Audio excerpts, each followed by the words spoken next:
Happy New Year! I'm going to talk through my Make 9 for 2025. I'm recording this on the 1st of January. I did record this last year, I love saying that, but I have two microphones and I didn't realise the one I had given my daughter, she was singing Frozen in it, so the audio throughout it is just a 3-year-old toddler singing Let It Go. I might insert a little bit because it's quite funny. So I have to re-record. That's okay. I'm going to quickly go through it. I'm going to quickly upload it. Hopefully it'll be uploaded today. And yeah, let's go. If you're new around here, so am I. I'm Yvette and I like to make all things crafty and creative. I like to knit, I like to sew, I like to bead, I like to paint, I like to draw, I like to play dodgeball. And yeah, anyway, and lots of DIYs are planned for 2025. So, okay, my Make 9. Make 9 is a challenge, like a very loose challenge where you can make 9 items for the year. And the idea behind it is to be really intentional about what you're selecting. It doesn't mean you can't make more things or whatever, but it's just like putting thought into pieces that you make and slowing it down. And my goal for 2025 is to make more meaningful, sustainable pieces that's going to have a lot of longevity. I felt like in 2024, especially in sewing, it was more of a practicing, learning, experimenting and things like that. Whereas now I feel like this year is going to be a bit more of a challenge, a bit more of challenging sews, and I'm going to be knitting in the Make 9 and just slowing it down and being a lot more mindful and intentional. So for my Make 9 this year, I am doing 3 knits and 6 sews, and one of them isn't a wearable piece. Okay, so let's start off with the knitting because there's only 3.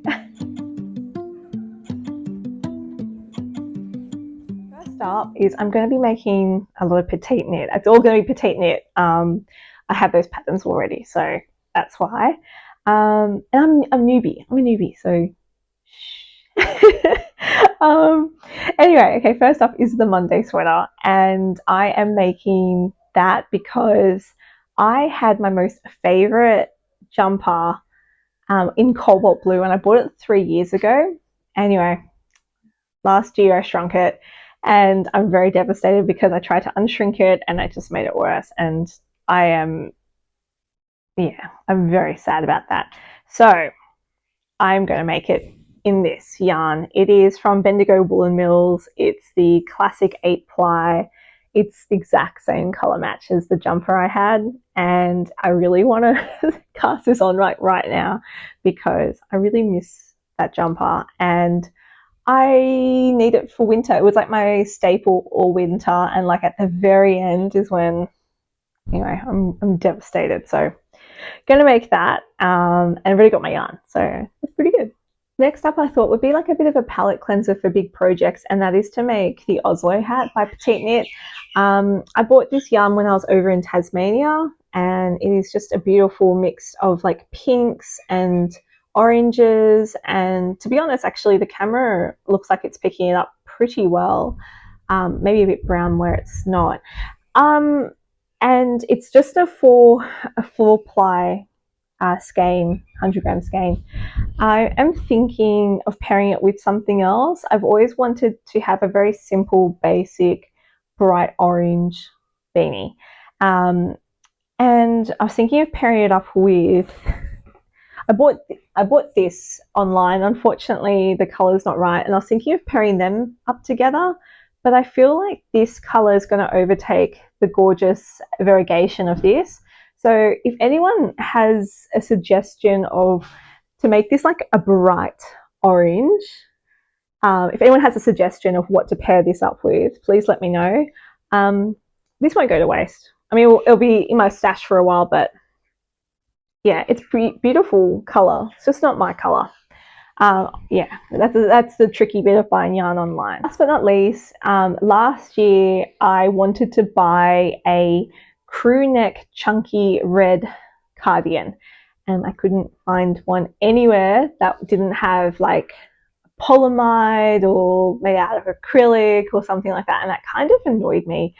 So I ended up last year buying the Petite Knit Novice cardigan, the chunky edition one, and I bought the yarn for it. I bought them all from Bendigo Woolen Mill. It's a 10 ply. I've already cast it on. I cast it on this morning. It's exactly what I want, that pattern. So yeah, I got that and I was like, oh, I've never made a cardigan before. I'll just buy this pattern. It says Novice on it. How hard could it be? It's not hard yet, but I don't know. I'm a pretty, like I learnt to knit when I broke my leg, like, I don't know, it must have been like 12 years ago, paragliding.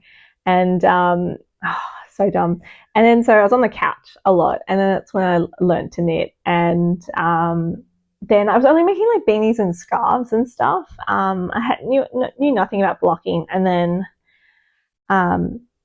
yeah, I wanted to get back into it, and yeah, so yeah, I want to make garments that are just like what I want, basically. So yeah, anyway, they're my knits.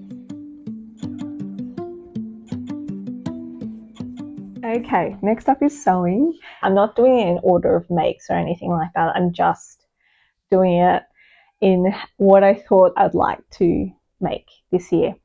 And first up is I want a challenge, and I want to make barrel leg jeans. I have always been intimidated by pants, especially structured ones. And I saw the Sarah pants by Paper Cut pattern, and I love them. And I've seen people make it on the Instagram, and it looks so good. And it has 2 views, and you can also make shorts with it. So it's like a versatile pattern where you can have that really soft barrel leg horseshoe shape, and then a really nice wide leg version. And I want to make both, to be honest, but the barrel leg is the one I really want. And I did try on a pair of barrel leg jeans and was like this close to buying it, but didn't, because I saw that pattern and I was like, I really want to make it. So I even got the denim for it. So very excited, very nervous, but like, what's worse going to happen? You know, bit of time, bit of fabric wasted, and I'll make it into something else if it won't be wasted. Next up is swimmers. I have been like looking for swimmers that are, I guess, a bit more affordable and stuff in a style that I have pictured in my brain. That's most of the things here. Is like, can't find it, so I'll make it. And I've wanted a like one piece that is boy legged.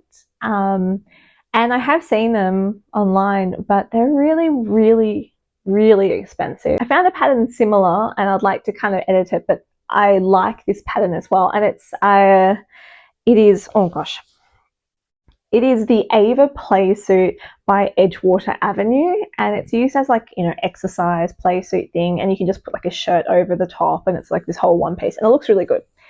Or swimmers. So for next year, I am going to be enrolling both kids into swim lessons. I did like a lot with my youngest, but she had a bit of a water phobia, so we haven't been doing that this year.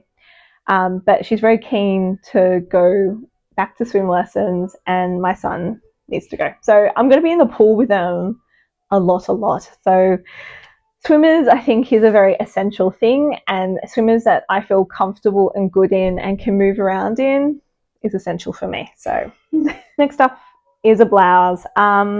It is the Frock Studio Garden blouse. When I saw that pattern, I was like, oh my goodness, that's beautiful. And I like that, you know, it's a bit technical, a bit something I haven't really done is pleats. And I'm very excited to try and make it. I kind of want to make the blouse version with long sleeves and a crew neck. I just enjoy a crew neck more than a V-neck. And I think it would be a really fun challenge and a really beautiful piece in my wardrobe. I love big blouses, and I have a few that I've made last year. And actually, I'm going to do a video on big blouses that I recommend. Big blouses, I'm going to basically do a listicle of gorgeous big blouses that are just, maybe I should call it big blouse baddies, even though I'm not a baddie, I'm a goodie. Okay. Next up is I really want a well-fitted oversized shirt. I have been like looking for years and I can't seem to find one that's just right for me. I want an element of boxiness, but not too overly boxy that it's completely shapeless. I want the right hemline. I really don't like a curved hem. I just can't get into it. Even though I am a mum, I feel very like mumsy in like a Hampton style with that collar, with that edge at the bottom. So it's not me. I like things very structured, but yeah, an element of drape. I'm just a very picky person. That's what you're gonna get out of this video, is how picky I am. So I have been like looking for years for the perfect shirt for me to wear as a go-to, and I've never found it. But I found the pattern. I found the pattern only maybe about 2 weeks ago, and that is the Jenna blouse by Closet Core Pattern. And oh my god, it is beautiful. It has a different views of it. The long version is the one I like, and even that hem, even though it's a curved hem, I still like it. It's just really beautiful, and I want to see if maybe I can adapt it. I will be able to adapt it. Also, the crop version is really nice, and I absolutely love it. And I bought the pattern as soon as I saw it. I was like, that's it. That's the one I have visioned. I just need to pair it with like the right kind of fabric. Like, I'm not too sure to go with like a cotton poplin or a linen, or to go with like a cotton slub kind of fabric, something a bit more of a drapier cotton. Anyway, I'm going to make that, and it is going to be the best shirt in the entire world for me. Last garment, and I was tossing up between, do I want to include a pinafore or do I want to include a lounge set for me? Because I like both. I don't have any lounge sets, but I just want to like be comfy in my home, and that's quite a versatile thing. I'll probably make both, but to include in this as a sort of a challenge, I thought I would include the pinafore.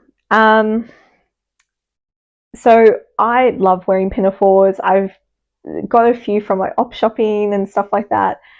But like, once again, it's not exactly what I've envisioned in my mind.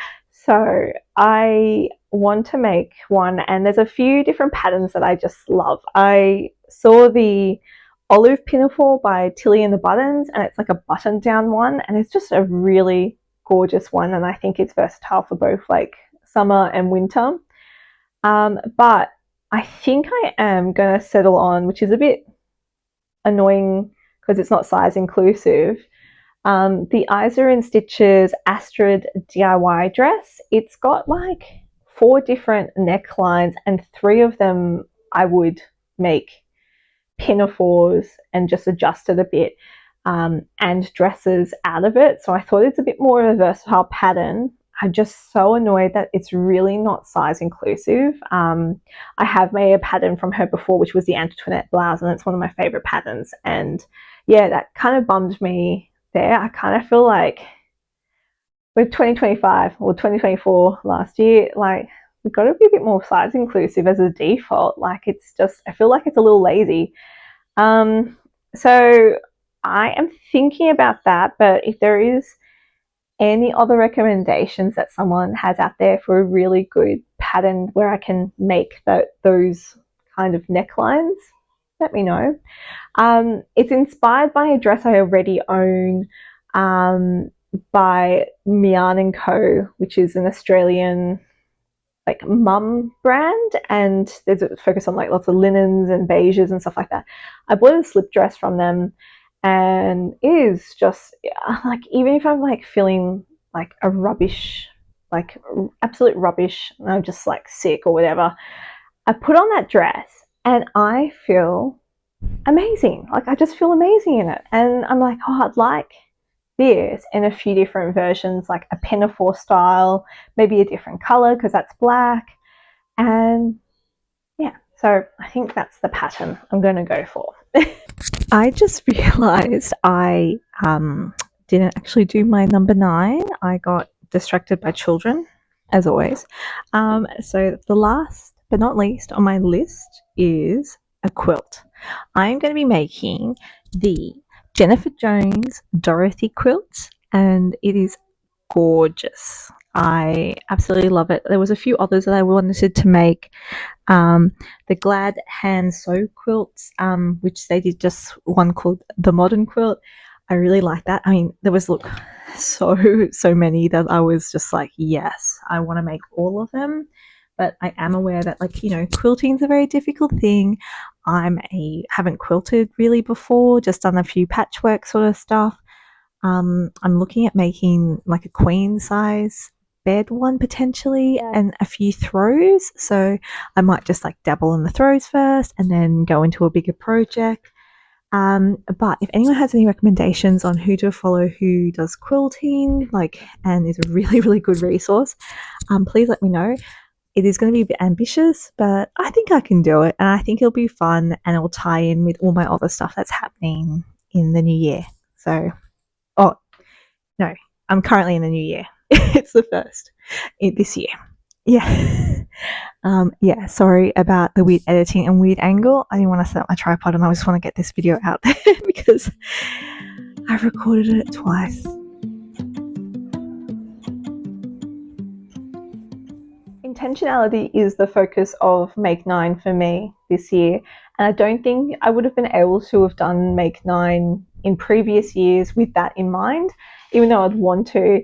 But I am making a lot of garments, and the idea is to fill things that are missing from my wardrobe or would enhance my wardrobe or lifestyle or whatever else.